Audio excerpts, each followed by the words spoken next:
টানা ঈদের ছুটি শুরু হয়েছে। সবাই ঢাকা ছেড়ে যাচ্ছেন যার যার গন্তব্যে। তবে যাওয়ার আগে একটা জিনিস মাথায় রাখতে হবে, সেটা হচ্ছে আপনি বা আপনার পরিবারের কেউ যদি হাইপার টেনশনে ভোগেন, মানে উচ্চ রক্তচাপ, সাথে করে অবশ্যই ওষুধ ক্যারি করবেন। কারণ যে জায়গায় যাচ্ছেন সেখানে সেম ডোজে সেম ওষুধ নাও পাওয়া যেতে পারে।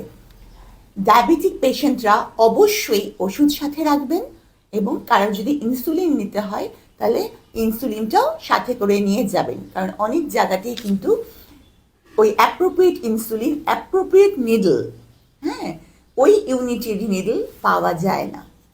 যারা কার্ডিয়াক সমস্যায় ভুগছেন তারা যাওয়ার আগে অবশ্যই নিশ্চিত হবেন যেখানে যাচ্ছেন তার আশেপাশে এমন কোনো মেডিকেল সেন্টার আছে কিনা যেখানে পরিপূর্ণ কার্ডিয়াক ইভ্যালুয়েশন হয়, যাতে করে কোনো ধরনের চেস্ট পেইন, রেসপিরেটরি ডিস্ট্রেস অর্থাৎ শ্বাসকষ্ট বা হঠাৎ করে অজ্ঞান হয়ে যাওয়া এরকম ঘটলে অতি দ্রুত সেই মেডিকেল সেন্টারে নিয়ে যাওয়া সম্ভব হয়।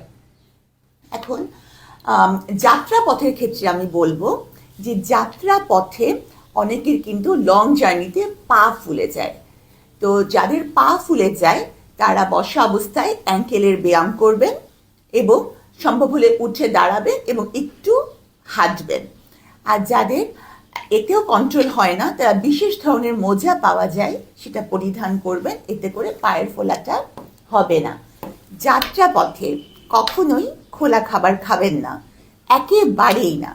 সম্ভব হলে বাসা থেকে খাবার ক্যারি করুন, আর বাইরের খাবার খেতে যদি খুব লোভ লাগে সেক্ষেত্রেও দেখবেন সেই খাবারগুলো হাইজিনিক কিনা।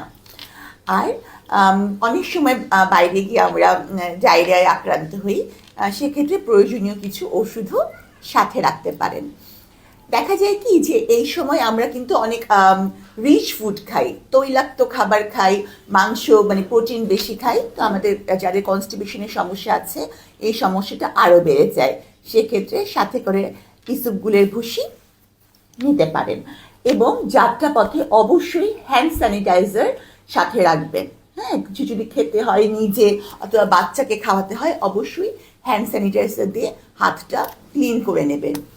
পাবলিক ট্রান্সপোর্টে অবশ্যই মাস্ক ব্যবহার করবেন, এতে করে আপনি নিজেও নিরাপদ থাকবেন এবং অন্যরাও আপনার কাছ থেকে যে কোনো বায়ুবাহিত রোগ থেকে নিরাপদ থাকবে। বাচ্চাদের ক্ষেত্রে বিশেষ সাবধানতা অবলম্বন করবেন।